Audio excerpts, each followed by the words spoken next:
तो यार आज जो हम लीड कोड की प्रॉब्लम सॉल्व करने वाले हैं उस प्रॉब्लम का नाम है टू सम एंड ये लीड कोड की प्रॉब्लम नंबर 1 है। इस प्रॉब्लम को हम ऑलरेडी अपने चैनल पे कवर कर चुके हैं एंड उस वीडियो में हम इस प्रॉब्लम को सॉल्व करने की 4 अप्रोचेस देख चुके हैं। लेकिन आज जब मैं लीड कोड पे चेक कर रहा था तो ये प्रॉब्लम मेरे सामने आई और लीड कोड ने इस प्रॉब्लम का सॉल्यूशन कुछ डिफरेंट तरीके से मांगा है, राइट। तो मेरे को लगा कि इसको कवर करना चाहिए अपने चैनल पे वापस से। जो पुरानी वीडियो थी उस पे हमने कोड किया था VS कोड पे नॉर्मली जैसे हम करते हैं, लेकिन इसमें हम लीड कोड पे करेंगे। तो एक बार वापस से समझ लेते हैं कि हमें प्रॉब्लम स्टेटमेंट क्या गिवन है। प्रॉब्लम में हमें बोला गया कि हमें एक एरे मिलेगा इंटीजर्स का और एक वेरिएबल मिलेगा जिसका नाम होगा टारगेट। तो हमें क्या करना है, इंडेक्सेस रिटर्न करने हैं उन दो नंबर्स के जिनका सम टारगेट के इक्वल है। फॉर एग्जाम्पल हमें इनपुट में ये दो वैल्यूज गिवन है, एक एरे एंड एक टारगेट। इसमें हमारे पास वैल्यूज हैं 2, 7, 11 एंड 15। हमें टारगेट दे रखा है 9। हमें क्या करना है, अपने इस गिवन एरे में से कोई भी दो ऐसी वैल्यूज ढूंढनी है जिनका सम टारगेट के इक्वल हो एंड हमें उनके इंडेक्सेस रिटर्न करने हैं। हम अगर देखें तो अगर हम 2 + 7 कर दें, राइट, अगर हम 2 + 7 कर दें इक्वल टू आता है 9 के, और ये 9 जो है हमारा टारगेट के इक्वल आ रहा है ना। इसका मतलब हमें रिजल्ट तो मिल गया। अब हमें रिटर्न क्या करना है, हमें 2 और 7 के इंडेक्स को रिटर्न करना है। तो अगर हम इंडेक्स देखें तो हो गए 0, 1, 2 एंड 3। हमें 2 और 7 के इंडेक्स मतलब 0 एंड 1 ये दोनों हमें रिटर्न करने हैं एक वेक्टर में डाल के। मतलब हमें क्या करना है, एक और एरे बनाना है। इसमें 2 का इंडेक्स क्या हो गया 0, 7 का इंडेक्स क्या हो गया 1। इन दोनों को हमें एक एरे में डाल के आफ्टर दैट ये एरे हमें रिटर्न करवाना है।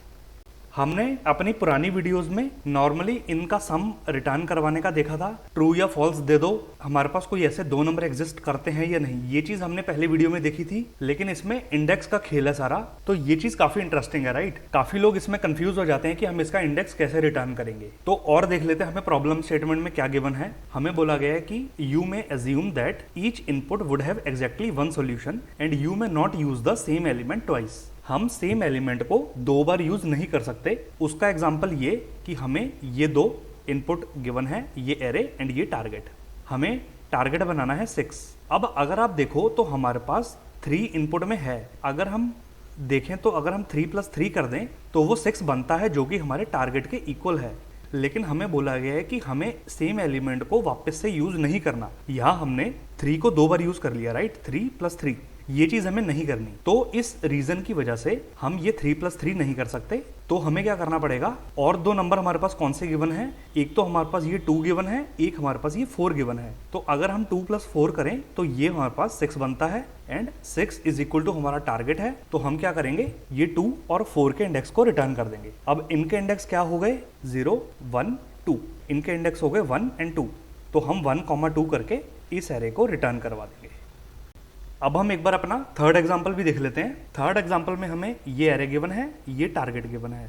अब अगर आप देखो तो हमें टारगेट चाहिए 6। हमारे पास एक ये 3 है, एक ये 3 है, तो 3 + 3 = 6 होता है, राइट। लेकिन इसमें अगर आप देखो तो हम 3 को सेम 3 को मतलब 2 बार यूज नहीं कर रहे, राइट। हमें 2 3 गिवन है, तो ये दोनों अलग अलग हैं, तो हमने अलग अलग को यूज कर लिया। तो ये चीज हम कर सकते हैं, अगर हमें एक नंबर 2 बार गिवन है हम उसको 2 बार यूज कर सकते हैं अपना टारगेट बनाने के लिए। लेकिन हम एक ही नंबर को 2 बार यूज नहीं कर सकते। तो थर्ड एग्जाम्पल में हमारे पास रिटर्न क्या आएगा, इसका इंडेक्स 0, इसका इंडेक्स 1। हम क्या करेंगे, एक एरे में 0 डाला, 1 डाला एंड इस एरे को रिटर्न कर दिया। ये चीज हमें करनी है। आई होप आपको प्रॉब्लम स्टेटमेंट एंड एग्जांपल आपको समझ आ गए होंगे। तो अब हम बात कर लेते हैं इस प्रॉब्लम को सॉल्व करने की अप्रोच क्या होगी। तो पहली अप्रोच हम देखते हैं ब्रूट फोर्स अप्रोच, कि इसको हम बेसिक से बेसिक किस अप्रोच से सॉल्व कर सकते हैं। तो फॉर एग्जांपल हमें एक इनपुट में एरे गिवन है विच इज 9, 2, 3, 15 एंड 11। ये हमें इनपुट गिवन है और हमें मान लो टारगेट एक गिवन है विच इज 13। तो हम क्या कर सकते हैं, हम यहां पर डबल लूप का यूज कर सकते हैं, राइट। मींस 2 लूप्स का हम यहां पर यूज करेंगे।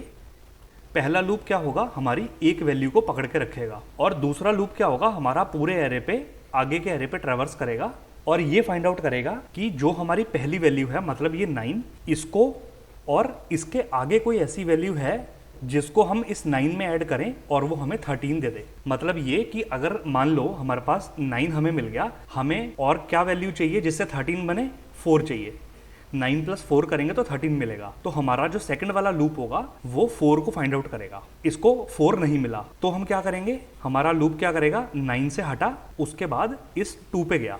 अब 2 से आगे के एरे पे वापस से सर्च करेगा, 2 के आगे के एरे पे वापस से सर्च होगा। अब हमें क्या देखना है कि 2 प्लस 2 में हम क्या प्लस करें कि 13 बन जाए। 2 में हम अगर 11 प्लस करेंगे तो 13 बनेगा, राइट। तो हमारा सेकंड वाला लूप क्या करेगा, हमारे पूरे आगे के एरे पे ट्रेवर्स करेगा, फाइंड करेगा कि 11 है या नहीं। तो क्या होगा, सबसे पहले 3 को चेक करेंगे, 2 + 3 = 5 होता है, 11 नहीं होता, राइट। तो हम 3 को छोड़ देंगे। 3 को छोड़ने के बाद हम क्या करेंगे, 15 को चेक करेंगे, 2 + 15 = 17 होता है, which is also not equal to 13। तो हमने 15 भी छोड़ दिया।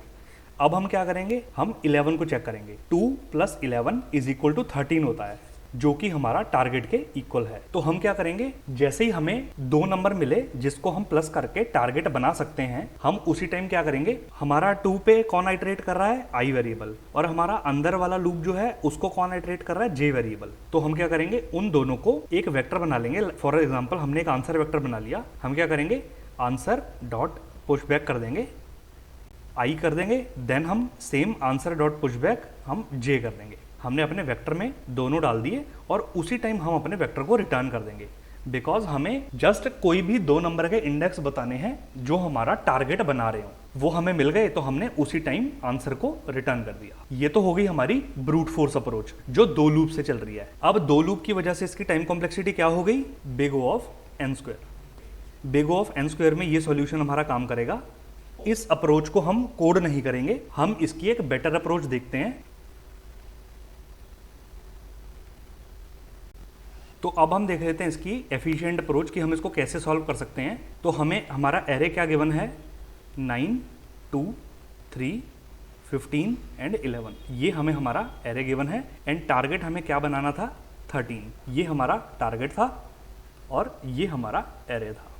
इसकी एफिशिएंट अप्रोच क्या हो सकती है ना, कि जो हमें हमारा एरे गिवन है इसको हम सॉर्ट कर लें, इसको हम सॉर्ट कर लें। सॉर्ट करने के बाद हमारा सॉल्यूशन फाइंड आउट करना और इजी हो जाएगा एंड उसकी कॉम्प्लेक्सिटी भी कम हो जाएगी। तो देखते हैं कि सॉर्ट करने से फायदा क्या होगा। हम इसके सबसे पहले इंडेक्स लिख लेते हैं, 0, 1, 2, 3, 4। अगर हम इसको सॉर्ट कर लें अपने एरे को, आफ्टर सॉर्टिंग हमारा एरे क्या बन जाएगा, 2, 3, 9, 11 एंड 15।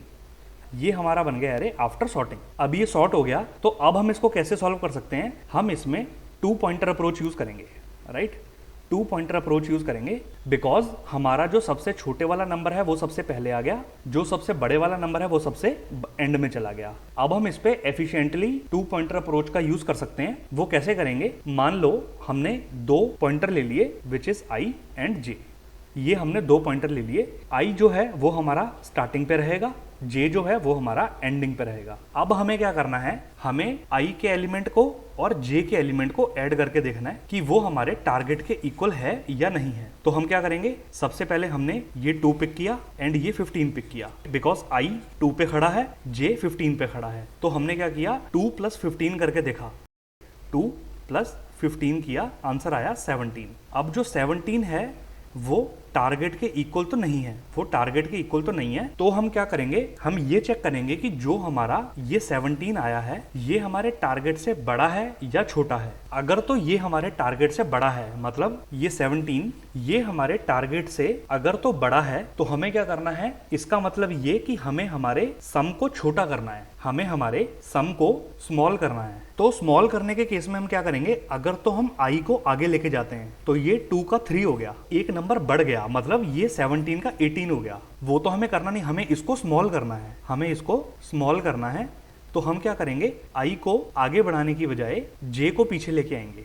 हम जे को पीछे लेके आएंगे बिकॉज अगर हम जे को एक स्टेप पीछे करते हैं तो ये हमारे सम को छोटा करेगा। आई को अगर हम आगे करते हैं तो ये हमारे सम को बड़ा करेगा। कहने का मेरा मतलब ये कि अगर तो हमारा ये जो सम निकला 17 जो निकला आई के एलिमेंट को और जे के एलिमेंट को प्लस करके जो हमारा सम निकला, अगर तो वो हमारे टारगेट से बड़ा है तो हमें क्या करना है, सम को छोटा करना है। छोटे करने के केस में हम क्या करेंगे, जे को माइनस कर देंगे, है ना। हम जे को माइनस माइनस कर देंगे। और अगर तो ये इक्वल नहीं है, बड़ा नहीं है, मतलब ये जो सम है 17, ये अगर इक्वल नहीं है, बड़ा नहीं है, मतलब ये सम हमारा छोटा आ रहा है। छोटा आ रहा है तो हमें इसको इंक्रीज करना पड़ेगा। इंक्रीज के केस में हम क्या करेंगे, आई को प्लस प्लस करेंगे।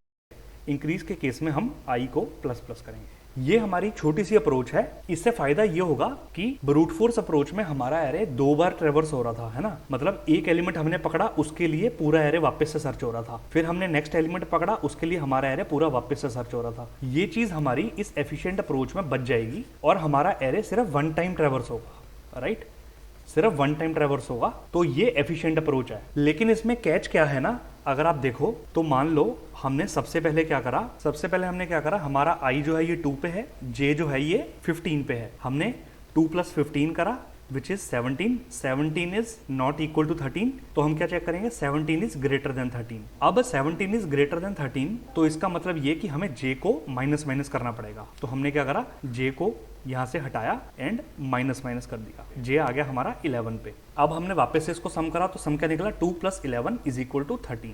अब ये 13 और हमारा टारगेट वाला 13, ये दोनों हो गए मैच। इसका मतलब हमें 2 एलिमेंट ऐसे मिल गए जिनका सम हमारे टारगेट के इक्वल है। तो हमें क्या करना है, इनके इंडेक्स को रिटर्न करना है, राइट। तो हम क्या करेंगे, 2 के इंडेक्स को, मतलब अगर हम नए वाले एरे के इंडेक्स देखें आफ्टर सॉर्टिंग तो 0 1 2 3 4, 2 का इंडेक्स हो गया 0, ये आ गया हमारा 0, 11 का इंडेक्स हो गया 3, ये आ गया हमारा 3। हम इसको रिटर्न कर देंगे। अब इसको रिटर्न करने के बाद भी हमारा जो आंसर है वो गलत है। उसका रीजन क्यों, कि जो हमारा ये ओरिजिनल एरे है, ये ऊपर वाला, इसमें अगर आप देखो तो 2 और 11 के इंडेक्स क्या हैं, 1 और 4, राइट, 1 और 4, लेकिन हम रिटर्न कर रहे हैं 0 और 3। तो इस वजह से यहाँ पे हमारा आउटपुट जो है वो गलत आएगा, राइट, यहाँ पर हमारा आउटपुट गलत आएगा। आना चाहिए था 1 और 4, आ रहा है 0 और 3। ये यहाँ पर इस प्रॉब्लम में कैच है कि हमें इसके ओरिजिनल इंडेक्स कैसे मिलेंगे। तो अब हम देख लेते हैं कि इसके ओरिजिनल इंडेक्स हमें कैसे मिलेंगे। तो इसके ओरिजिनल इंडेक्स लेने के लिए हम क्या कर सकते हैं ना, हम एक एरे बना सकते हैं जो कि किसका होगा, पेयर का एरे होगा। हम एक पेयर का एरे बना लेंगे। पेयर किस चीज़ का होगा, इंटीजर कॉमा इंटीजर का पेयर होगा। इसका हम एक एरे बना लेंगे। एरे का नाम आप कुछ भी दे दो, हमने आंसर एरे दे दिया। तो इसमें हम क्या करेंगे ना, हम सबसे पहले मतलब अपने एरे को सॉर्ट करने से पहले ही हम क्या करेंगे, इस आंसर एरे के अंदर अपने ओरिजिनल एरे के सारे एलिमेंट और उनके सारे इंडेक्सेस को स्टोर करवा देंगे, राइट, मतलब एलिमेंट और उनके कॉरस्पॉन्डिंग इंडेक्सेस को इस आंसर एरे में स्टोर करवा देंगे।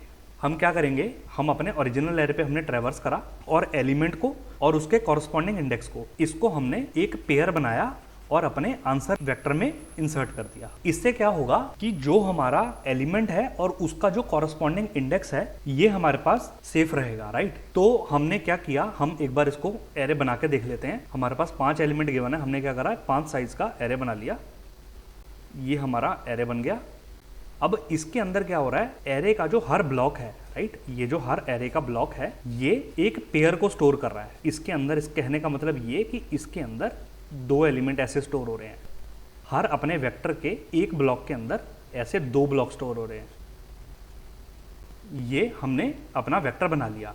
तो अब हम क्या करेंगे, हम अपने ओरिजिनल एरे पे आइटरेट करवा देंगे using a simple for loop. और हम क्या करेंगे, हर एलिमेंट के और उसके इंडेक्स के। अब एलिमेंट कैसे निकलेगा, हमारा एरे ऑफ आई, राइट, और हमारा इंडेक्स कैसे निकलेगा, सिर्फ आई। यही होता है ना, जो एलिमेंट है वो एरे ऑफ आई है, जो इंडेक्स है वो सिर्फ आई है। तो हमने क्या करा, सबसे पहले हमारे पास 9 आया, 9 का इंडेक्स है 0, तो हमने क्या करा, 9 और 0 ये हमने स्टोर करा दिया। हमारे पास 2 आया, इसका इंडेक्स क्या है 1, हमने क्या करा 2, 1। फिर 3 आया, 3 का इंडेक्स है 2, हमने क्या करा 3, 2।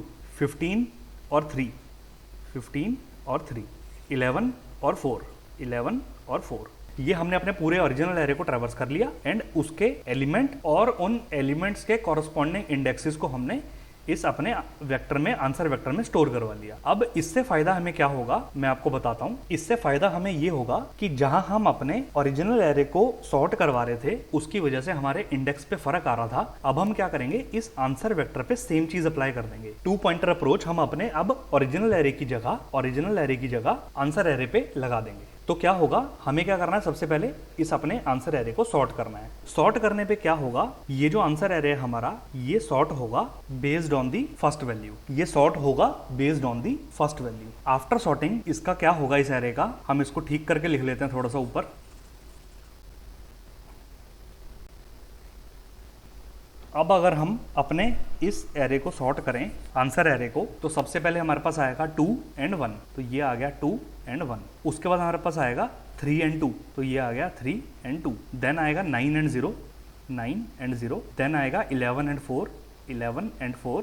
देन आएगा 15 and 3, 15 and 3। अब आप देखो तो हमारा एरे सॉर्ट हो गया, लेकिन जो इसके कॉरस्पॉन्डिंग इंडेक्स थे वो एज इट इज रहेंगे, राइट, वो सॉर्ट नहीं होंगे, वो एज इट इज रहेंगे। तो इससे फायदा क्या हुआ, अब जब हम अपने इस एरे पे 2 पॉइंटर अप्रोच चलाएंगे तो ये हमें एकदम सही आउटपुट देगा। ये कैसे देगा, हमने क्या करा, अगेन अपने इस एरे पे यहाँ पर i आ गया, यहाँ पर j आ गया।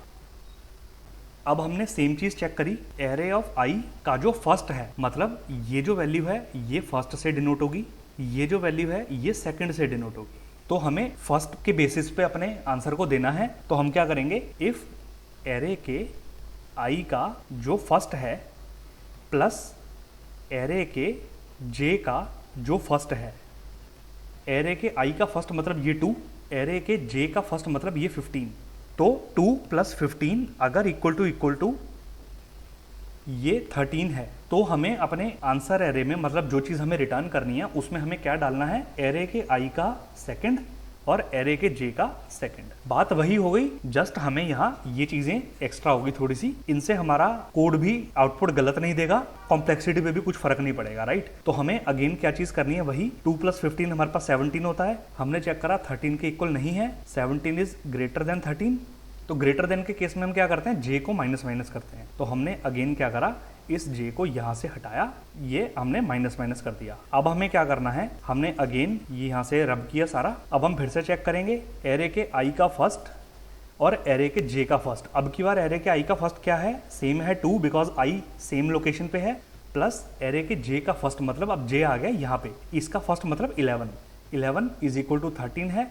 अब हमें फिर चेक करना है 13 इज इक्वल टू 13 होता है क्या, आंसर आया यस। अब हमें यस के केस में क्या करना है, हमें इनके इंडेक्स को रिटर्न करना है, राइट। तो इनके ओरिजिनल इंडेक्स क्या थे, 1 और 4 है ना, ये देखो ये ऊपर हमने 1 और 4 लिखा हुआ है। हम रिटर्न क्या करेंगे, एरे के i का सेकंड एंड एरे के j का सेकंड, बिकॉज इंडेक्स जो है वो सेकंड वैल्यू पे पड़ा है ना, इंडेक्स जो है वो सेकंड वैल्यू पे पड़ा है, तो हमें ये चीज रिटर्न कर देनी है। इतना सिर्फ हमारा ये सिंपल सा कोड है। तो अब हम इसका कोड चल के डायरेक्टली लीड कोड पे करते हैं। तो हम आए अपने लीड कोड पे। सबसे पहले हमने क्या देखा था कि हमें एक वेक्टर बनाना है पेयर का, हमें एक वेक्टर बनाना है पेयर का, और वो पेयर क्या स्टोर करेगा, एक में हम वैल्यू स्टोर करेंगे अपने एरे की और एक में हम उस वैल्यू का इंडेक्स स्टोर करेंगे। तो हमने क्या करा, वेक्टर ऑफ पेयर, पेयर किसका होगा, इंट कॉमा इंट का। इसका हमने मान लो नाम हमने रख दिया आंसर, आंसर एरे इसका हमने नाम रख दिया। और एक हमें एरे और बनाना पड़ेगा जो हम रिटर्न करेंगे, राइट। जो हमें क्वेश्चन में बोला गया है कि हमें उन दो एलिमेंट्स के इंडेक्स को एक वेक्टर बना के रिटर्न करना है, राइट। तो हमने एक और वेक्टर बना लिया, create a vector to store final answer. Final answer store करने के लिए हमने एक और वेक्टर बना लिया, उसका हम क्या करते हैं, वेक्टर ऑफ इंट, इसका नाम रख दो फाइनल आंसर। ये हमारा छोटा सा काम हो गया। अब हमने क्या देखा था कि हम अपने गिवन एरे पे आइटरेट करवाएंगे एंड हर एलिमेंट को और उसके इंडेक्स को हम अपने आंसर एरे में स्टोर करवा देंगे। तो हम क्या करते हैं, एक नॉर्मल फॉर लूप लेते हैं, फॉर लूप से हम अपने गिवन एरे को आइटरेट करवा देते हैं i++। हमें करना क्या है, एलिमेंट और उसका इंडेक्स फाइंड आउट करना है। तो हम क्या करेंगे, fetch element and it's index. तो हमें अपने एलिमेंट को और उसके इंडेक्स को फाइंड आउट करना है। तो हम क्या करेंगे, वैल्यू हमारी क्या निकली, नम्स ऑफ i। हमारा एलिमेंट ऐसे ही निकलता है ना, नम्स ऑफ i, ये हमारा एलिमेंट निकल गया। इस एलिमेंट का इंडेक्स क्या निकला, सिर्फ i, ये इसका इंडेक्स निकल गया। एलिमेंट फाइंड आउट कर लिया, उस एलिमेंट का इंडेक्स फाइंड आउट कर लिया। अब हमें क्या करना है, इन दोनों चीजों को अपने आंसर एरे में पुश करना है। तो हम क्या करेंगे, आंसर डॉट पुश बैक। इसमें हमें क्या करना है, अपनी वैल्यू को और इंडेक्स को डालना है। तो हमने क्या करा, वैल्यू और इंडेक्स को एज अ पेयर, राइट। ये ध्यान देना, यहाँ पर मैंने करली ब्रेसेस लगाए हैं, जिसका मतलब ये कि ये अब एक पेयर बन चुका। तो हमने क्या करा, अपने आंसर एरे में पुश कर दिया इस पेयर को। ये हमारा काम इतना सा था, ये खत्म हो गया। अब हमें सेम 2 पॉइंटर अप्रोच यूज करनी है, लेकिन वो हम यूज करेंगे आंसर एरे पे। तो उसके लिए सबसे पहला स्टेप क्या था, सॉर्टिंग का। हम अपने एरे को सॉर्ट कर लेंगे। तो हम अपने इस आंसर एरे को सॉर्ट कर लेंगे। हमने क्या करा, सॉर्ट कर लिया आंसर डॉट बिगिन से लेके आंसर डॉट एंड तक हमने अपने एरे को सॉर्ट कर लिया।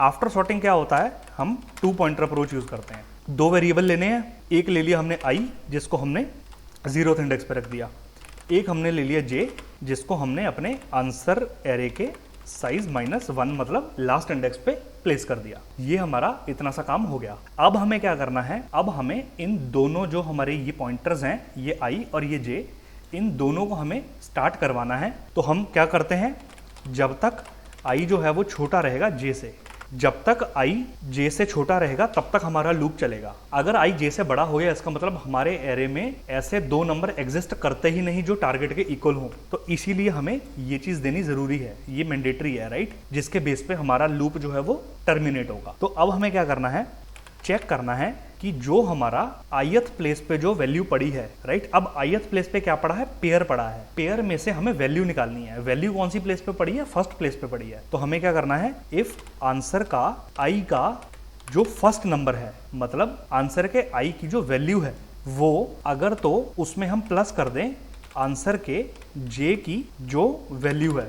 आई होप आपको समझ आ रहा होगा, ये इतना कंफ्यूजिंग नहीं है, ध्यान से समझना इस बात को। जो हमारा एरे का एलिमेंट है उस पे स्टोर क्या हो रखा है, पेयर स्टोर हो रखा है। पेयर में फर्स्ट जो है वो वैल्यू है, सेकंड जो है वो इंडेक्स है। तो हमें वैल्यू मैच करनी है, तो इस वजह से हमें यहाँ फर्स्ट लगाना पड़ रहा है। तो हमने क्या किया, अगर हमारे ith प्लेस पे जो एलिमेंट है उसकी जो वैल्यू है प्लस जो jth प्लेस पे एलिमेंट है उसकी जो वैल्यू है, इन दोनों को अगर हम प्लस करें और वो इक्वल टू टारगेट आ गए, अगर तो वो दोनों टारगेट के मैच हो गए, तो हमें अब इन दोनों के इंडेक्स चाहिए। और इंडेक्स हमें किस में डालने हैं, अपने फाइनल आंसर के एरे में, है ना। अपने फाइनल आंसर एरे में हमें इन दोनों के इंडेक्स को स्टोर करना है। तो हम क्या करेंगे, final answer dot push back. Pushback हमने कर दिया, क्या पुशबैक कर दिया, जो हमारा ith प्लेस पे एलिमेंट पड़ा है उसका इंडेक्स। अब फर्स्ट पे पड़ी है वैल्यू, इंडेक्स किस पे पड़ा है, सेकंड प्लेस पे पड़ा है। तो हमने क्या करना है, आंसर के i का यह हमने कॉपी पेस्ट किया, डॉट सेकंड, इंडेक्स हमने डाल दिया।